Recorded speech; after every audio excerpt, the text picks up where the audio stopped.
Yo, mga idol, so karon mga idol, so dapat mula ka ko karon, ay, sorry, Tagalog nga pala tayo ngayon mga idol, no? Kasi nga, baka sa YouTube ko to i-upload, so yun. Kasi yung mga friend ko sa Facebook, hindi naman nagre-react. So, dito na lang sa Facebook, sa YouTube kasi, maraming nagre-react, maraming nagko-comment, I love YouTube! So, ngayon idol, mga idol, no? So, may ano pala tayo mga idol, may delicacies mga idol. So, galing to ng Surigao yata to.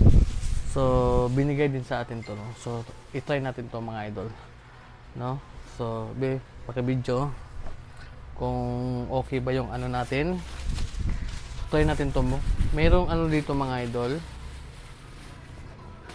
Pero sabi, galing daw to ng ano ng Surigao. Ito yung delicacies. Delicacies. Ayan. Uy, lumipad yung ano, yung ano ba, anong tawag yun? So, dalawang klase po mga idol. Anong tawag dito?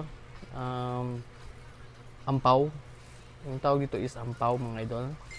Tapos, yung isang klase naman is ano to mga idol? Salbaro. Tapos yung pangatlo mga idol is ewan ko anong tawag dito mga idol. Pandesal to. Ito yung pandesal sa kanila. So, try natin mga idol, no? So, ito, yung tatlo-tatlo ito, dalawa-dalawa. Ayan. So, unahin natin tong ano mga idol. Ito yung ampaw nila mga idol sa Surigao. So, testingan natin to mga idol. Testing natin ha. Mukhang masarap eh. Tingnan natin.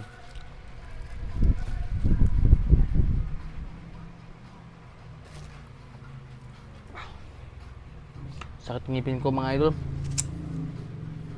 Wag na. Masarap, masarap. Tamis.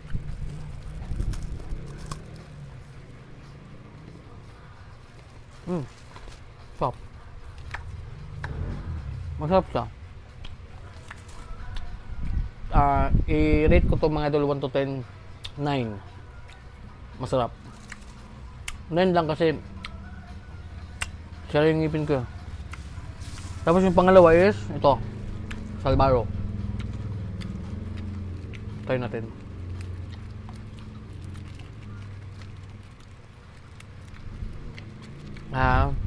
Tingnan natin kung masarap ba tong ano nila.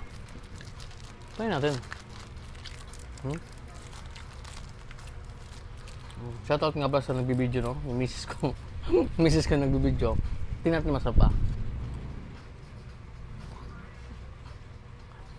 Ang pangalan niya is Baby Best Salvaro. Ingredients: coconut, sugar, flour, and milk. Kauswagan San Agustin, Surigao del Sur.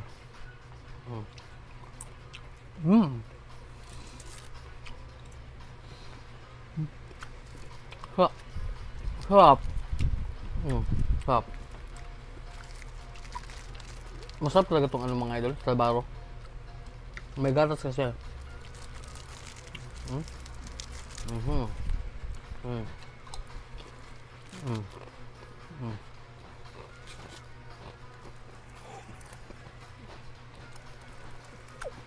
10 out of 10.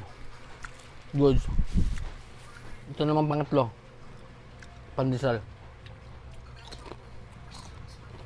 Try natin.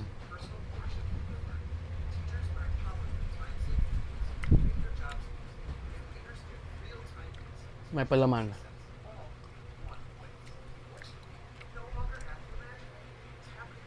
Parang ano mga idol, yung kalamay sa ano, parang kalamay sa buhol ba yun? Try natin.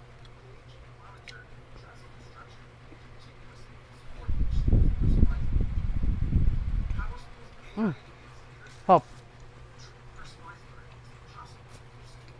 Masarap mga idol. Ito yung mga delicacies ng Surigao del Sur. Surigao del Sur. Masarap. Ito, i-rate ko to ng 8. 8 out of 10. Kasi medyo makapal yung ano niya eh. Tapos konti na yung pero kung mas marami pa sana yung palaman, baka 10 out of 10 to. Pero para sa akin, 8 out of 10. Okay na rin. Diba? Pasar na yun. Tap. Hmm. Yun lang. Surigao del Sur. Nanggaling pa ito ng Surigao del Sur. Maraming salamat sa nagbigay. At yun lang yung ating video ngayon. So yun. Nice. Surigao del Sur Delicacies.